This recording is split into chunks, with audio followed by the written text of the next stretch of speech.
Welcome to another in our series of Kehillat Israel podcasts. This is a recording of Rabbi Amy Bernstein's weekly Friday morning Torah study.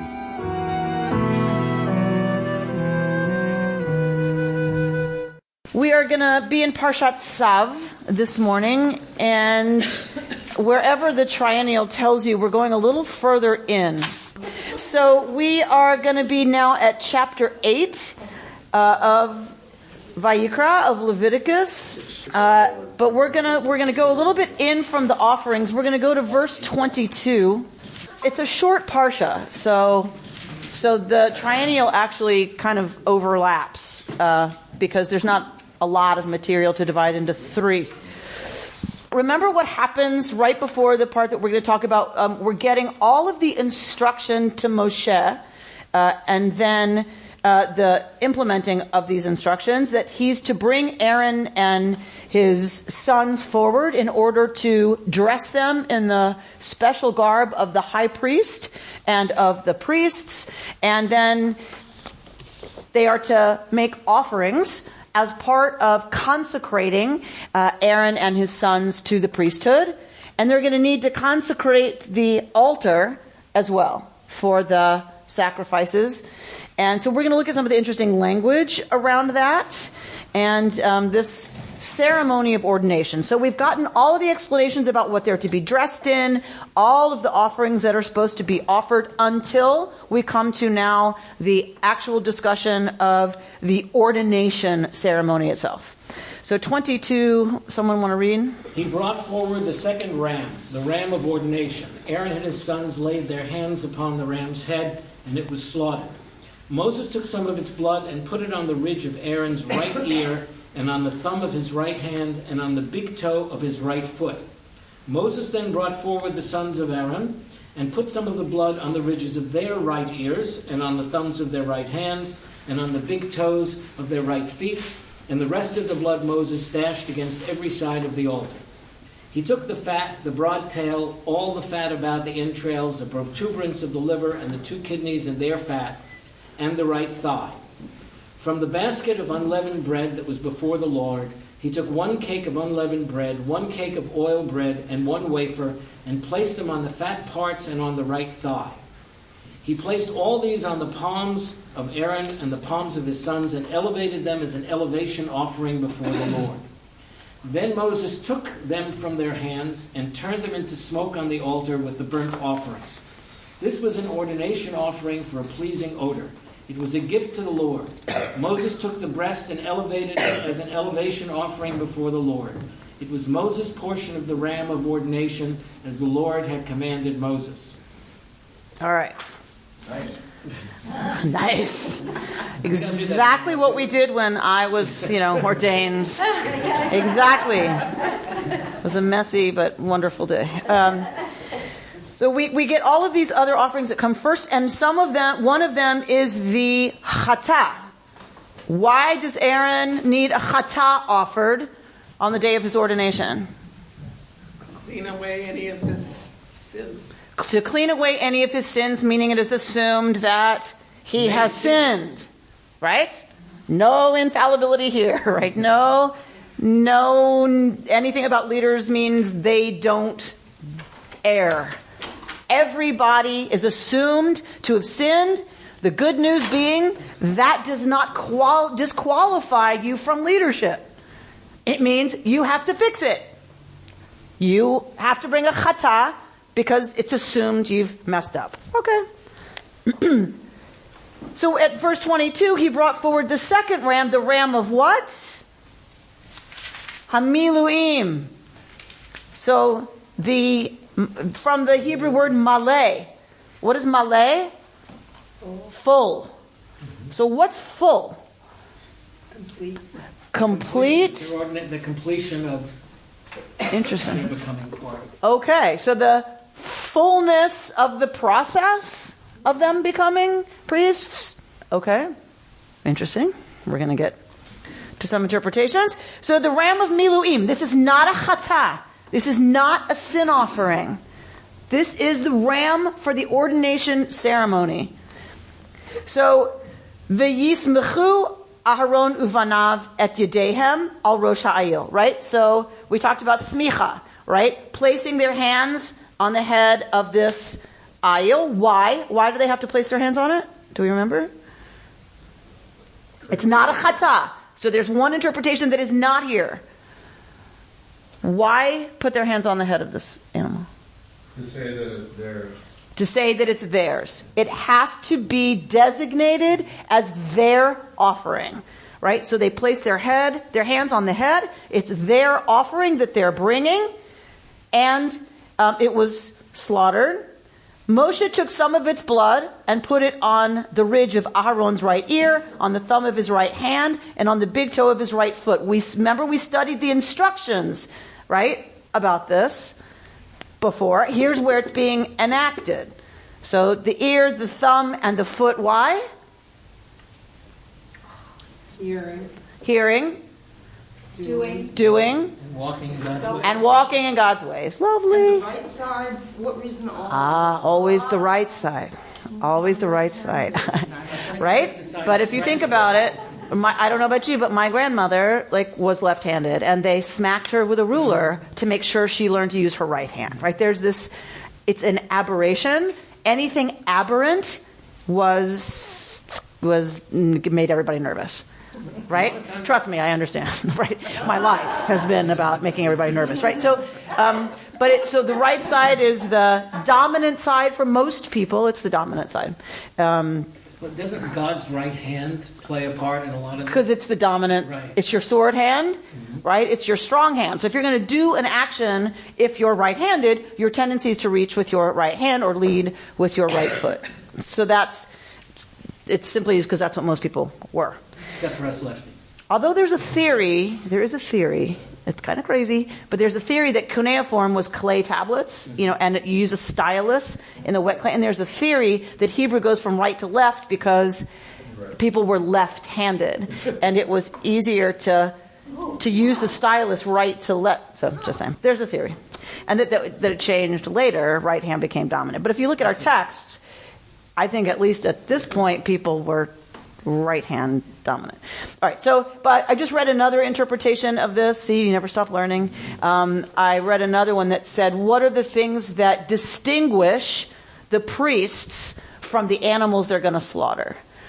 Right? What distinguishes human beings from animals? The fact that when we listen, it's not just for signals, right? That we listen for meaning, language. Right, that we have language, so we listen and then comprehend things about the world in a way that presumably animals don't, and that we have an opposable thumb, and also that we are bipedal, and walk upright, and therefore have the ability to use our hands in different. So, an interesting another interpretation that Aharon should both lay his hands on the head of the animal. He should feel the animal. He should be connected to the life under his hands, and he should be able to separate himself from the animals to say there are other values that we serve that make us distinct as human beings, not in a way to denigrate the animals, but to say, right, I have special responsibilities as a human being created in the image of the divine. So to balance both always, compassion and identification with all of the world's creatures, as well as to say, and I am called, therefore, to be responsible for them, right, in a different way. All right. So Moshe brings forward the sons of Aaron, right, and does this to them. And then the rest of the blood, Moshe dashes against every side of the altar. Why in general do we have blood being dashed at the altar? Cleansing. Kapara. So from the Akkadian, or is it Ugaritic? I can't remember. Kupuru, to cleanse, to purify. That's not the case here. This is not a chatat offering. So why, if it's a miluim offering, why dash the blood? And there's no reason you would know this. So when we have the covenantal ceremony, followed by the meal, what happens with an animal? It's cut in half. And what happens then with the covenant deal? Oh, come on. Oh, they walk through. Thank you. So the animal's cut in half. Everyone party to the agreement walks through the pieces, right? Presumably they are bloody, right? Because it's just been cut in half. So the parties to the agreement walk through, and that means now they are bound by this covenantal agreement, and then they sit and they share the covenantal meal that seals the deal. All right, what does that have to do with blood being dashed on the altar? Are you saying this is sealing the deal? Yes, how? Who's party to this covenant? The priests and God.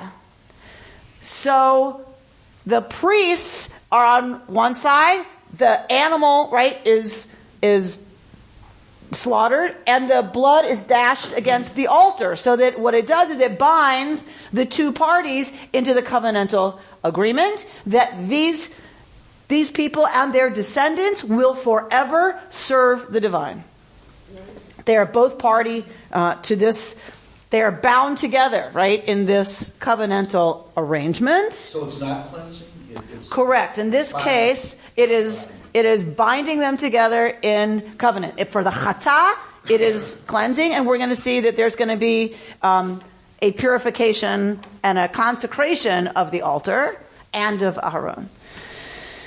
So the fat and the broad entrails and the fat about the end of the protuberance of the liver and the two kidneys and their fat are burned, right? We always have to have the liver and all that stuff burned, right? Because we can't do what? Divination. No divination. Not allowed, Israelites. So you burn up all the things that people used to open an animal to look at for divination purposes. And from the basket, so now we have something else entering the scene. From the basket of unleavened bread that was before God, Moshe took 1 cake of unleavened bread, 1 cake of oil bread, and 1 wafer. Rakik. You gotta love that. I have no idea. I don't know this word, rakik. But we have the word matzah. Right? So we see matzah. Took a matzah. We know that. And lechem shemen. So bread dough that is leavened and with oil. That's what makes it, right, moist and fancy. Right? You want that. And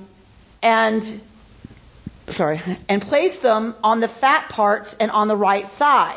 He placed all these on the palms of Aaron and the palms of his sons and elevated them as an elevation offering before Adonai.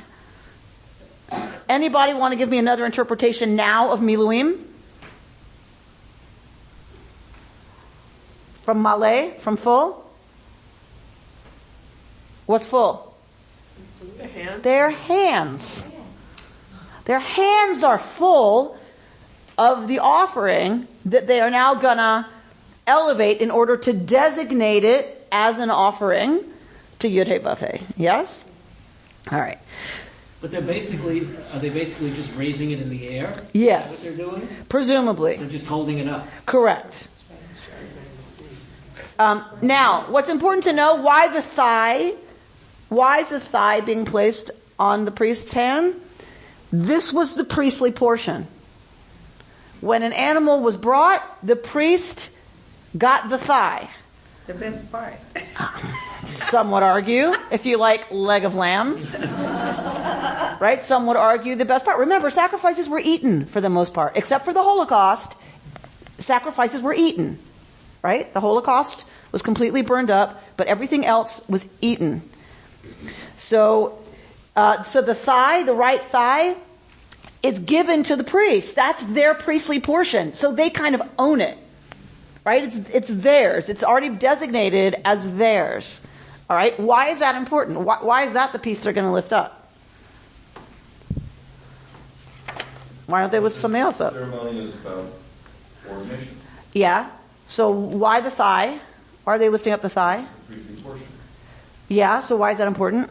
Why couldn't they take something else? Because this is a offering to make them become priestly. It's It's theirs It's to theirs to give. That's right. So it's that they are given the thigh as their due, then they offer it. They can't offer a piece of the animal that isn't theirs. Priests don't own animals, right? They don't have them. The Israelites offer animals, and the priests are given a portion. So the animal's brought, it's ritually slaughtered the way it's supposed to be, then they're given their portion, and they offer their portion, because that's all you can ever give in a sacrifice is what belongs to you. And then they offer that.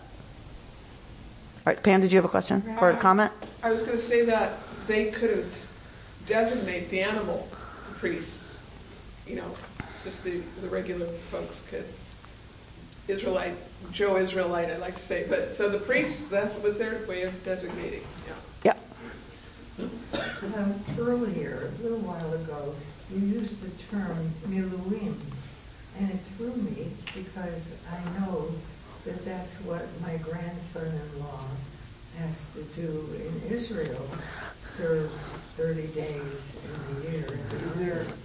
So how did we get that term for that? It's interesting. So we could guess. I would need to ask somebody who knows, but my guess would be if it's the reserves, it means you have a commitment.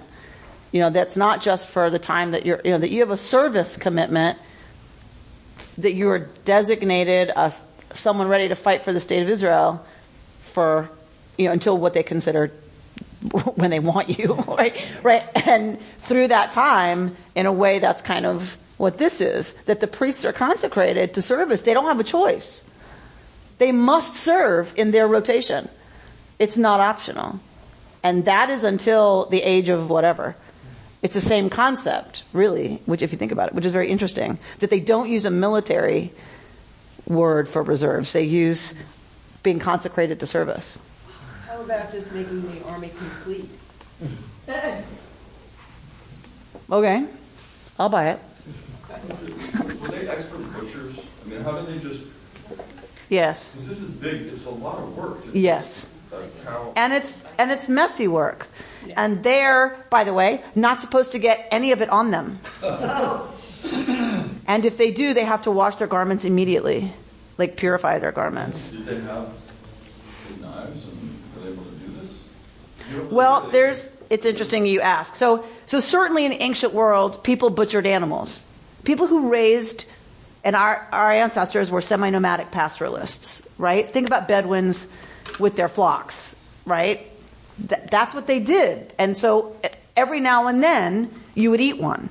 Not a lot, because it was extraordinarily expensive. It's extravagant to slaughter an animal. You did it for special occasions. You did it for feasts. You did it for festivals. You did it for a wedding. And you fed the whole clan, because that's a lot of meat, and you got to eat it fast. Because unless you're going to eat beef jerky for 6 months, there was no way to keep that animal, right, from spoiling. So they knew how to do that. They knew how to butcher an animal, right? You go to any place that has either hunters, that your protein comes from hunting, or your protein, animal protein, comes from, the flock. People are expert butchers who do that. We tend to have a revulsion against that kind of killing of animals, but they didn't have that. People were just used to it. Well, presumably, I am someone who believes those who believe this was very dramatic, that it did affect them, that the dashing of the blood on that white stone was meant to be jarring, and therefore is expiatory. Therefore, it is effective, right? We just buy our sanitized, styrofoamed, plastic-wrapped meat. The butchery still happened. The gore and the disgusting, shocking awfulness of taking a life and all the blood and everything else and the hard work that's entailed in carving it up has already happened. We support that by purchasing meat. We just don't have to deal with it. We don't have to face it. So we might buy meat, and God forbid, and I include myself, it rots in the fridge before we even get around to cooking it. That would not happen when you feel the pulse of that animal and you shecht it right? And you are there witnessing what happens. I just feel like there's more of a respect for what happens for us to be supported by animal protein. And that the jarring, bloody, semi-violent nature of it all is what in some way makes it efficacious. And please don't everybody freak out when I say, why do we still circumcise our sons? Yeah. I believe it is the same thing. The danger, the drama, the blood, the pain on an innocent, there is something that remains incredibly powerful But it's also about the that. covenant. It is the covenant. They're both, of course, but why do we don't do this, but we still circumcise our sons? Why is one still in effect and one isn't? Because I believe there's still power that's not logical or rational, because the people who are going to say it's the sign of the covenant are people who don't believe there's a God who said that. I don't believe God ever said that. We know that. We know what I believe, right, about God, right? I believe people wrote this. People tried to intuit and tried to figure out and tried to interpret how to live into divine covenant. I get that. We've evolved past there. None of us want to see a third temple, but we continue to circumcise our sons? Why? Why? It makes zero sense. The nations, they circumcise their sons the same way that we buy meat. Your circumcision is done in the hospital in styrofoam with a little plastic on top and a little sticker. No, it's in the hospital where mom and dad and all the relatives don't see it. Mm-hmm. Look, if you're going to do it, I'm all for the way we do it. But if you do it in a Jewish home, you cut it in half and you walk through the blood. So I 100% agree. If we're going to do it, I 100% agree it should be done in the home. I talk to couples about this all the time. I'm asking the question before that. Why? Why? We don't cut up animals and walk through the pieces anymore to make a business deal. You know, I think here I just have to look at this a little differently in the sense that having thought the way you did before I watched my grandchildren go through this, it was so jarring that it made a permanent impact of a beautiful event that was lasting and meaningful. And I don't think it's inhumane at all. We think it is until we see it and understand it. But I think this is a lot more wisdom behind this. So I'm going to challenge you on every one of the words you just used. Wisdom, beautiful. Yeah. Sorry, I've been to a lot of them. Yeah. Powerful? 100%. When I said it makes no sense, I meant logically. It doesn't have to. Clearly, it doesn't have to, because we continue to do it, even though it makes zero logical, rational sense. Always Clearly. act emotionally and justify it rationally. So clearly, this stuff still resonates on some level, right? It's not about animals anymore, but we cannot say, oh, ew, we have so evolved past there. Not if there's a bris tomorrow afternoon, we have not. Dana? I was just talking the kosher butcher, who meat is kosher because the way the animal was killed and because the blessing was said. You know, that's a little illogical. I mean, that meat versus this meat. I mean, yet we still buy kosher meat. It's very important. Well, okay, but I'll make I do have a logical argument or a moral argument for kosher meat over circumcision. And that is that supposedly kosher meat is to be shechted in a way that the blade is so sharp, say the rabbis, that it doesn't nick one hair on the animal's body, so that the animal feels nothing. It goes through the windpipe and the animal feels no pain. That to me is different than clubbing it to death, than electrocuting it, than hanging it upside down and left over from the sacrifice time, the procedure, the way to do it. It's like we've held on to that. Correct. So for that, I actually have a connection that says, okay, I prefer, if I'm going to eat meat, to know, right, that it was shechted in a way that the animal felt no pain, right, to minimize the suffering of an animal. They did it when they sacrificed the animals in the... Right, so now I want to be clear, as going on record saying, and if you look at any of the documentaries about going into kosher meat facilities, I think we all live with this lovely notion, right, that it was kinder and gentler to the animal, and it may not exactly be so. Sorry, there were hands over here. Elena? I just remember being told things like circumcision was important for cleanliness, not to get infections in the foreskin. There is a raging debate in the medical community about with hygiene and proper education about hygiene that is not a case one can make. There are other people who make the case that the foreskin actually communicates sensation during intercourse.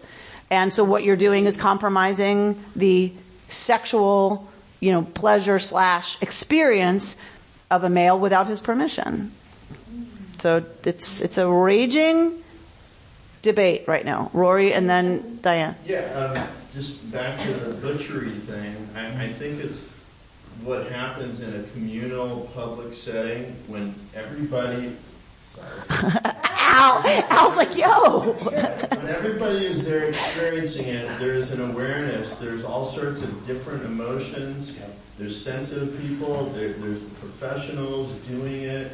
If the butchers or the hunters are doing it, they do it every day. It's their job. Maybe they're numb to it. Maybe they just have that kind of character where they can do that kind of thing. Then it's a different experience. So I think that the fact that it's a communal experience brings awareness to the people and to that there actually is something going on here on an emotional level. Yes, and I think that makes a huge difference for then your attitude towards consumption, which we are sorely lacking, is some kind of check. And that experience, right, is in some way a check. It's like this. It is important, and it should be important. It shouldn't be callous and done every afternoon because you want a bologna sandwich. Diane? Well, my experience from this is that when talking about the foreskin, it happened to my sister. As you know, her son, the foreskin grew over. And eventually they had to help it to come down, and he had to be circumcised at the age of 7, and she says it was horrible. And I was wondering if that could be part of it, that, there was a big issue about that. When we talk about cleanliness, there was also maybe that part of it. Maybe it was a way to prevent that. I don't know. No, the prevailing thinking that I have been most convinced by, I'm not saying I'm right, is that if you take an uncircumcised penis and you compare it to a circumcised one, the major difference, if you're talking about a cult that started in a time when fertility was critical, is that the circumcised penis is ready for fertilization. It was a way to increase it was a magic way of increasing fertility. So the laws of marital purity. Did you have relations on day 14? That's why, and you have more males. That's why the Israelites had 52% males, 48% females. They reproduced like the stars in heaven, multiplied like the stars in heaven, and they had a strong army because they had more males than females because of the laws of fertility. What? The laws of marital purity. The laws of marital purity mean that you can get pregnant when you have intercourse. That would not judge in any way the gender of the issue from that union. Well, she's been learning on Chabad. Well, no. You have a book on how to have a gender of your choice. You have a higher likelihood of having a male, day 13, 14, 15. It increases the male slightly. Slower swimmers, okay. But so does pH, so does whatever. So, all right. So we have no evidence that ancient Israelites had 52% male versus 40. We just have no evidence to tell us that. What was I saying? And the other thing is that because circumcision was originally a fertility rite, it was done at puberty. It was moved back to infancy. Isn't it the last way now? Still is in many places. So in many places, it remains Africa, a fertility rite that is done at puberty. And we moved it back, thank God, to infancy. And day 8 is the earliest day that that the K factor kicks in. I get it. To promote clotting. So it's the earliest you can do it safely without the baby bleeding out. All right. How did we get onto circumcision? It's my fault. I did it. I know. Okay, I did it. David always leads me down really tricky paths. All right. Can I just stay on circumcision 1 minute? Oh, please, Margot. Why not? You asked the question, how come we still do it? I think that was your question. What I want you to know it was a rhetorical question on some level. But please, if you would like to suggest an answer, by all means. I really feel that an answer to that question is because it does set us apart from Other people circumcised. Other people circumcised. The Egyptians circumcised. Just saying. Is it if someone? I want to ask. Yep. A lot of places do. So I'm just saying. Islam does it too. It ties us to Abraham. In our mythology, yes. Okay. But we've rejected How other many days in your life do you stand and observe something that Abraham did to himself? because I totally get how that's been powerful. My only point is there's lots of this mythology that we go, pfft, right? We go, oh, that's lovely, but thank you very much. It's mythology. We've moved on. That's right. We don't believe that. We don't, right? I don't believe there was an Abraham who did that to his son or himself. I don't believe that. Abraham is a mythic figure. I believe in the power of connecting to a mythic figure, or I wouldn't do what I do for a living. But it's not like because there was an Abraham and he did it. So if we don't believe it about anything else, it's interesting that we keep going back to that kind of stuff for this ritual that is so powerful we don't want to give it up. We just don't want to. I'm fine with saying, look, when I first got pregnant and we didn't know the gender, I had this whole argument with my partner and this whole discussion with myself and asked every person I respected because I wasn't sure if I could do it or if I should do it. And I came to the place where I realized that if I had a boy, I was going to do it. But I was very clear, it's because I wanted to do it. Because of what it's meant for our people. Not because Abraham did it. Not because God commanded it. Not because it's right. Not because it's good. But because if I had a boy who was going to be raised in a Jewish home, what would it mean for him to change in the locker room? What would it mean for him not to look like his people? What would it mean for him to have to defend why his mother... And I'm not saying there are good reasons, and I'm not saying it was the right decision. I at least want to say, I was honest enough to say, I feel conflicted. I don't think it's the right thing to do. I'm going to do it. And I thank God I had a girl. And I will go on record. I'm 51. What do I care? I hope that someday we're past it. I hope that someday we get over it and stop doing this to little boys. I want to ask a question. If someone converts to Judaism, because I have someone who was asking me the question last week. It depends on the movement. If they're not circumcised, it depends on which movement they convert with. The man needs to be circumcised. It depends which movement they're converting under. For conservative and Orthodox in general, the answer is yes. I can sort of speak to that in the sense that I'm a convert. And I converted within the Reform movement, although I participated in a conservative Beit Din and went to the mikveh and had an operation. I mean, I chose. It's a little bit more involved, as you can imagine, for an adult. But I chose, and I got the distinct feeling from my Reform rabbi that, as far as he was concerned, it's fine. You don't have to do this if you don't want to. But for me, it was sort of my because of a feeling of wanting to symbolize my bond with my new community, that I chose to do it. So I went in with my eyes open, at least for the first 2 minutes.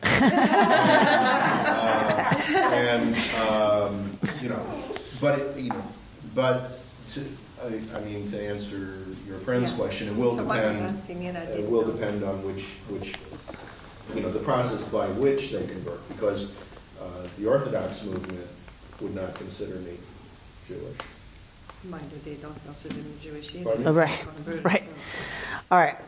So a testament to, right, the power that this ritual still has for us.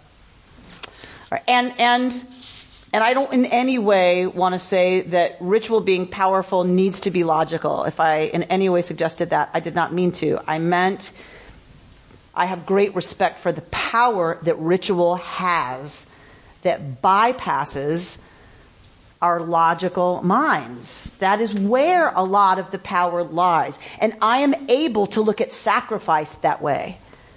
So I guess all of this is a long way to say, that sacrifice for me, they ate it. Like, it wasn't like they weren't going to eat it. Well, some of it, but they didn't eat. But a lot of it they ate. And so it was, it's a powerful ritual that in some way I feel, not about circumcision, but about other things. I wish we had something as powerful in place for us to really feel, like I said last time, that we've been forgiven, that we get to start over, that we're really demarcating a line where I'm going to change, or I am so grateful and I have no right to expect the bounty that's been given me, and I want to feel like I'm giving a gift that's being accepted. And I just feel like we're missing a lot of this power in our lives. Okay, David and Richard, and then we're going to move on. The way you just described this, that you have respect for the power of ritual, sort of conflicts with your comment earlier saying, I wish we could move past this as a ritual. And yet, it really is only ritual that makes generations stay as a community.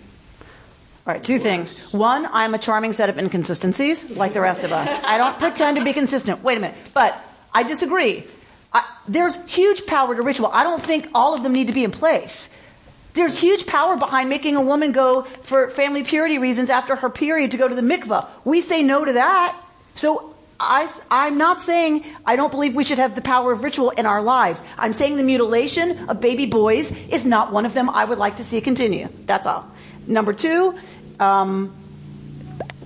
are lots of people who are circumcised, lots of folks who've gone through that ritual. Come to my office, I'll show you the statistics, who don't stay. So I don't buy it as if you don't do that, you don't stay within the community, because lots of those circumcised folks are out of here. That's not what I'm saying at all. What I'm saying is that this is such a big factor throughout thousands of years that, and I can't remember hearing of anybody who's died from circumcision. It probably has. Not the point. Well, maybe it is the point. It is not the point. That was not my point. No, but what I'm saying is that this, I think what you've done is you've looked at this far too intellectually and not a value. I'm a mother of an infant. Don't talk to me about intellectualizing, taking a knife to my perfectly formed, amazingly innocent, open to the universe for the first time. Don't talk to me about over-intellectualizing whether or not I will slice off a part of their body. There is not a more visceral decision that a parent in this world makes than doing that to a perfect new infant. And it trivializes the ritual, I believe, and the decision to do it, if we don't face the agony of what it means. I stood in the Beit Midrash in my rabbinical school with one of my amazing professors of Talmud. His father sits on the Supreme Court in Israel, and he raised up his baby boy in front of all of us. That was filled to the brim because it was the bris of his first son. And he says the Hebrew words, Hineni muchanim zuman. Behold, I am ready. The formulaic, I'm ready. And I'm prepared to offer my son for Brit Milah. And then we're all waiting to clap and let go. And he says, V'hineni ani lo muchan, ve'ani lo muzman. And behold, I stand unready and unprepared and unwilling to give my son for Brit Milah. And then he handed him to the moil. That was honesty. And anyone who does that ritual, I believe anymore, gets that we are both prepared and completely unprepared to hand over that infant for this ritual. Yeah. It seems like it's more, you're talking about more about the violence, and you're standing and allowing this violence to occur and this insult to occur. It's not so much the circumcision, but it's the action and the fact that you're letting your love be. Yeah. Yeah. Yes. That's right. Yes, that's right. That's exactly right. Why would a parent let violence happen? So that's exactly the conflict. All right, one more thing, we got to move on. Oh my God. Back to the portion. I'm sorry. It seems that even though today we've been talking a lot about blood rituals, this is in some ways a continuation of discussions we had, I think, last week and once or twice at least before, where you have talked about how because our modern age has become so rationalized that we've lost that knife edge between fear and awe, which is what to some extent, regardless of what the ritual is, the ritual itself seems to be that knife edge, where yes. part of it makes sense, part of it doesn't make sense, part of it is designed to create fear, part of it is designed to engender awe. And you have talked on numerous occasions about our having somehow not really lost our way, but lost our ability to find things that are meaningful for us, as opposed to things that we read about that people 3,000 years ago did to engender fear and awe. Correct. What is fear and awe for us in the 21st century? Right. And that's what we're struggling to find. Yes, I wish we were struggling harder to find it, frankly. All right, so let's look at Moshe taking from their hands and turning them into smoke. So the offerings that are in their hands that they have designated, they offer the ordination offering for reach nichoach, a pleasing odor before God, an offering by fire to God. Moshe then takes the breast and elevates it as an elevation offering before God. It was Moses' portion of the ram of ordination. So Moshe takes his portion as the officiant and designates it as an offering. That offering could then be shared with the priests, because the priests had to participate in the meal. Right? The whole point of what binds you in the covenant is walking through those bloody pieces and then sealing it with the meal. But the priests had offered their allotted portion, right, as the gift. So Moshe takes his portion and makes an offering from which the priests could eat, so that very important covenantal meal can happen. Did they have lots of lambs? Yes. Lots of thighs? Yes. Yeah. They had flocks. They were semi-nomadic pastoralists. I mean, they sacrificed all of them. You could only eat sacrificial meat. Yeah. So if you were going to eat meat, you had to sacrifice it. Yeah, they just had lots of them, so there were plenty of thighs to go around. Yes. Okay. Every Israelite who brought forward a lamb, the thigh went to the priests. Yeah. The thigh went to feed the priests, right? It was shared by the community. All right, so Moshe takes some of the anointing oil and some of the blood that was on the altar and sprinkles it upon Aaron and his vestments and on his sons and their vestments. And this is how he consecrates Aaron and his vestments and his sons and their vestments to service. Right? Moshe says to Aaron and his sons, boil the flesh at the entrance of the tent of meeting and eat it there with the bread that is in the basket of ordination, as I commanded. And actually, this probably should say, as I was commanded. Aaron and his sons shall eat it, and what is left over of the flesh and bread you shall consume in fire. It was a sacred meal. You can't take doggy bags from the covenantal meal, right? It has to be eaten, and because it was holy, because it was sacred, the rest of it had to be, right, consumed in fire. And you shall not go outside the tent of meeting for 7 days till the day that your period of ordination is completed, right? 7 is the number of completion. in Jewish tradition. For your ordination will require 7 days. They had to stay within the sacred precinct, so not inside the tent, but they couldn't go outside the outer courtyard for a complete 7 days. Everything done today that God has commanded you to be done to make expiation for you. So these 7 days are to lechaper, right? To purify, to atone for the priests.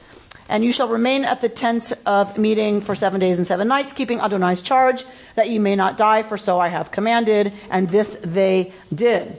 Wow. So we are going to look at one way that the rabbis, when we talk about what meaning does this have for us today, the rabbis are always trying to figure out how does it have meaning for us today.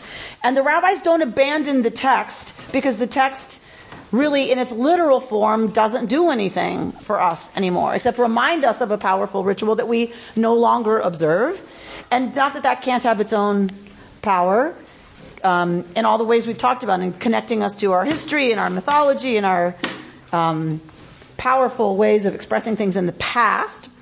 But the text is a living text. And so the rabbis have this beautiful tradition. So I'm giving you but one example of this tradition of taking a word where it appears one place in the Torah and drawing from that new place something about the other place. But in this case, the rabbis know that it's a case of S-E-E and S-E-A. Right? So, O say can you see, has nothing to do with, right, crossing the sea. But if you're in an oral tradition, those words, for the rabbis, sorry, that is an invitation, right? Even should they have zero to do with each other, it is an invitation.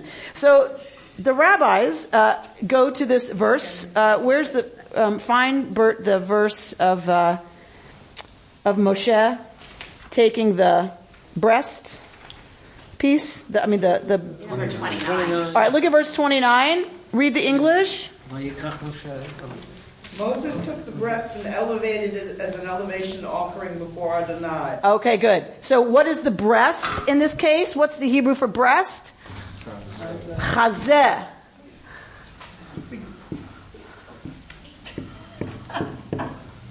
Right? There's your shoresh. There's your root. Chazeh. All right? The transliteration of this word is chazon, and this is chazeh.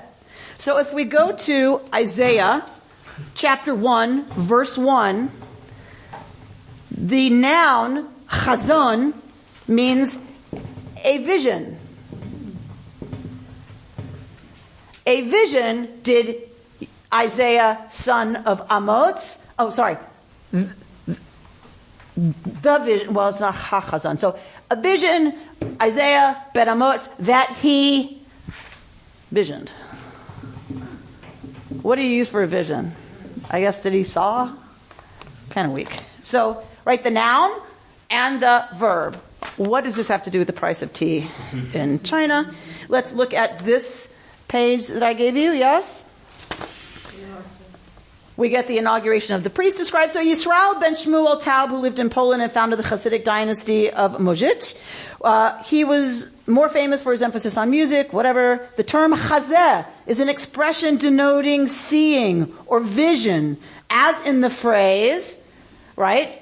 Chazon, the chazon of Isaiah, son of Amoz, which he saw, which he visioned. That is to say, this is the commentary, right, of our Hasidic master. That is to say, Moses took the chazeh, that's the breast, right, and elevated it as an offering before the eternal. This refers to the sanctification of sight. Right? You gotta love the rabbis.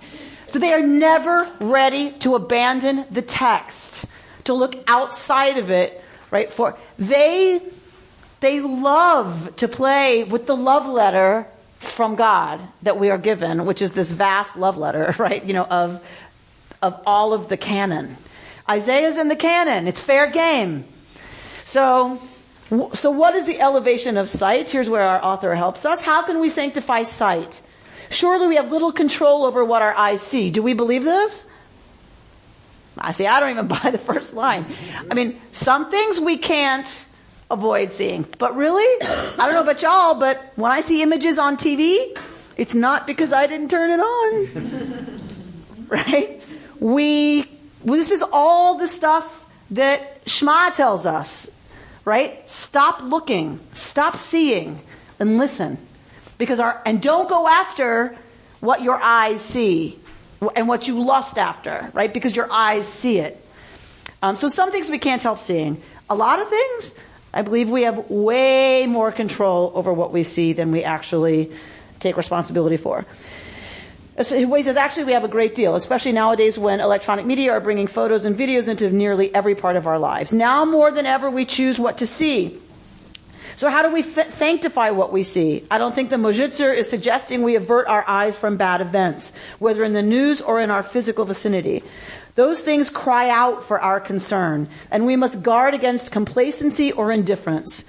I think he is saying that we need to try to see the good, even in bad events if we can, to perceive God at work, even in bad news, for even bad news can be a goad to our empathy and positive action, right? It's very clear this is not somebody who's saying, find the good in the bad because it's a lesson, right?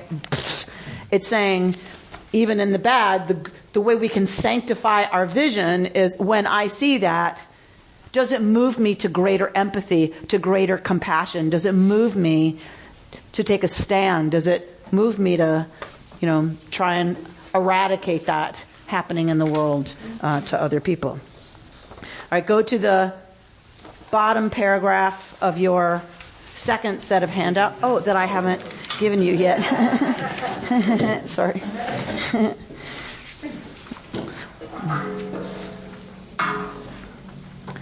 All right, so what Rabbi Richard Levy is lifting up, you don't need to see it yet, just it's coming around, is that just as Aaron and his sons are consecrated, that's exactly what happens with the altar. That the altar is consecrated just as Aaron is, that Aaron is another altar. He's the same as the altar. When he is in service, when he is working, he is the same thing as the altar, a vehicle through which the people and the divine draw close to one another. Mm-hmm. So, about the middle of the bottom paragraph, after the parenthetical Leviticus citation, they are then to sit at the entrance of the tent of meeting for 7 days, eating the meat and bread provided to them. It is as though the extraordinary kedusha of the entrance to the tent is to seep into them during the week they remain there, emerging on the 8th day. The symbolism is rich. The door of the tent recalls Abraham, who sat in the door of his own tent and saw the presence of God. The 7 days recall the 7 days of creation, as though Aaron and his sons were being recreated during this period into living tabernacles. So for us, right, I would ask the question, where is it that we sit at the opening of the tent for 7 days? Where is it that we really take that time to experience the presence of God, to let stuff seep in like that for 7 days, to be recreated by taking 7 days to allow that to happen, right? The only time I really hear about it anymore is on silent retreats, when people go on retreats.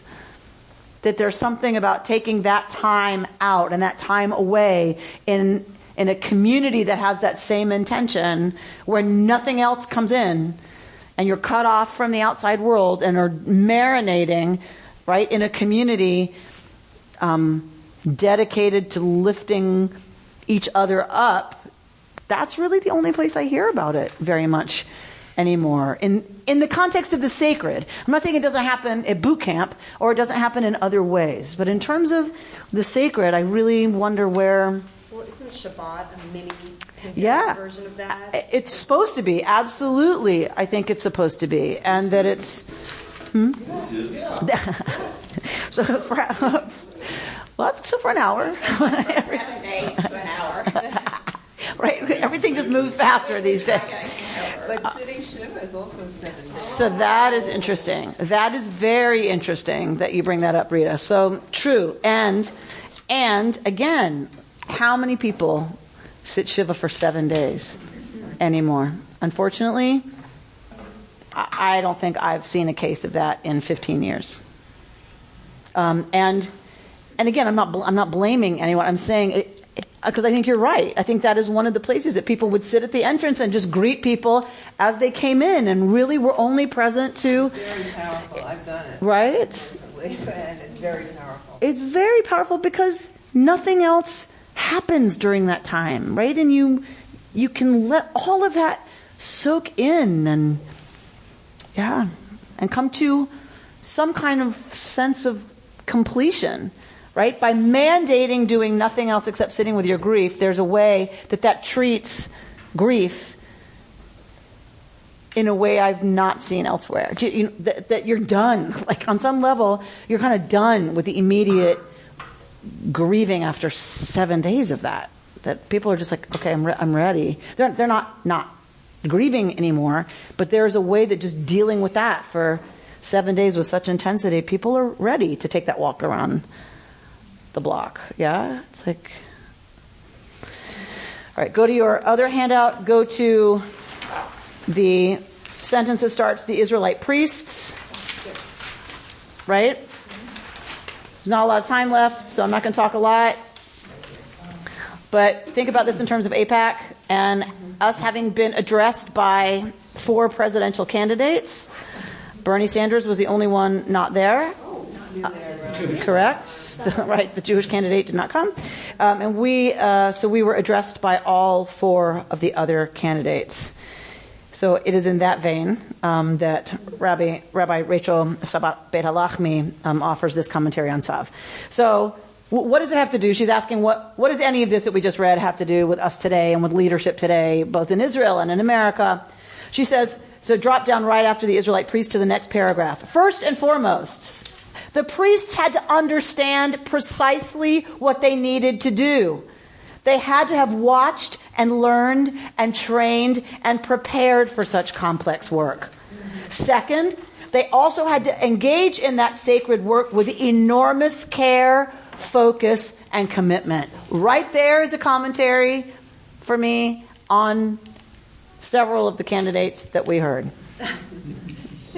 They have to know and understand exactly what they would need to do. A plan. Details of a plan. They had to have watched and learned and trained and prepared for such complex work.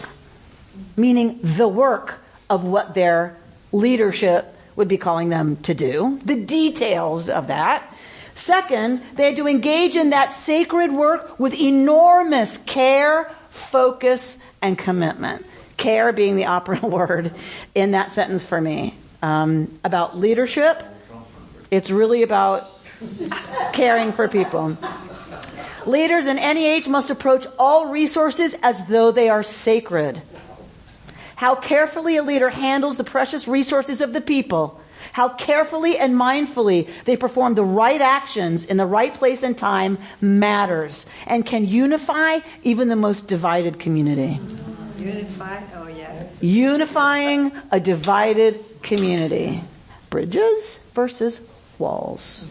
The careful behavior of the ancient priests and the behavior of all leaders is so important because their actions show the value they place not only on their role, but on the people whom they represent. And I'm going to go so far as to say all of the people that they would represent should they take on a certain height of leadership role. They have to represent the care of every single person or group of people that would fall under the circle of their responsibility. One of the most powerful effects of the rituals over which they presided was that even the most powerless and most sinful could feel that the most powerful individuals were taking care of them and their offerings. How would the most vulnerable, the most powerless in our community feel by who rose to that position of leadership? How would immigrants feel? Right? How would just any number of kinds of people who are powerless feel under the leadership of whoever it is that's going to rise to the highest office in our land? People who are represented so carefully and responsibly could feel through such rituals that the brokenness of the world and the people in it could somehow be repaired through appropriate and careful action. Leadership executed carefully, then, is not just about managing a society, but about healing it so that it can move forward with confidence and optimism. And I will close. You can read the rest at home with just a couple of sentences. One is, thirdly, the character of the priest mattered. The community had to not only trust their skills and witness their careful handling of sacred resources, but believe that they possessed the character to properly execute such a role. The quality of heart, mind, and body of the leader is of great significance, right? Because otherwise, power in hands of people who don't take great care is a disaster. All right, and go to your next page.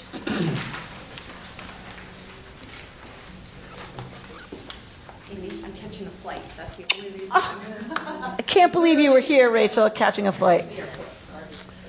The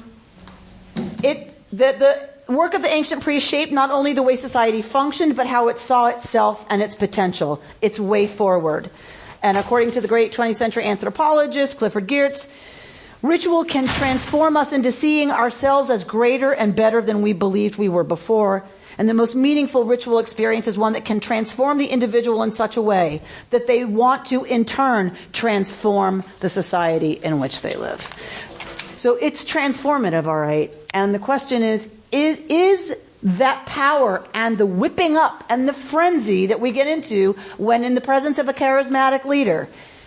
Torah teaches, according to Rabbi Shabbat Alachmi, Beit Alachmi, the Torah is telling us the power has to be placed in the right hands, in hands that will take great care with every detail of how it's handled, take every care that resources are sacred, and have that amazing energy and commitment and passion that happens in these kinds of times and in rallies and in whatever, and in ritual, if you will, to have that bring a community together so it moves forward with confidence and hope and turns people around when they leave there to want to repair and heal and make the world and society a more whole, safer, better place. And I get that we can have real disagreements about what that looks like. I do. I really believe that. I believe that candidates who have a completely opposite agenda to what I have in terms of how to keep us safe and how to bring us together and how to move us forward, that we can vehemently disagree. I believe when it comes to the character of the candidate and whether or not that person really cares for the most powerless and the people who disagree with them when they become the leader, that is a whole different category, a whole different ballgame. You've been listening to Rabbi Amy Bernstein's Friday morning Torah study from Kehillat Israel in Pacific Palisades, California. For more information, go to our website, www.ourki.org.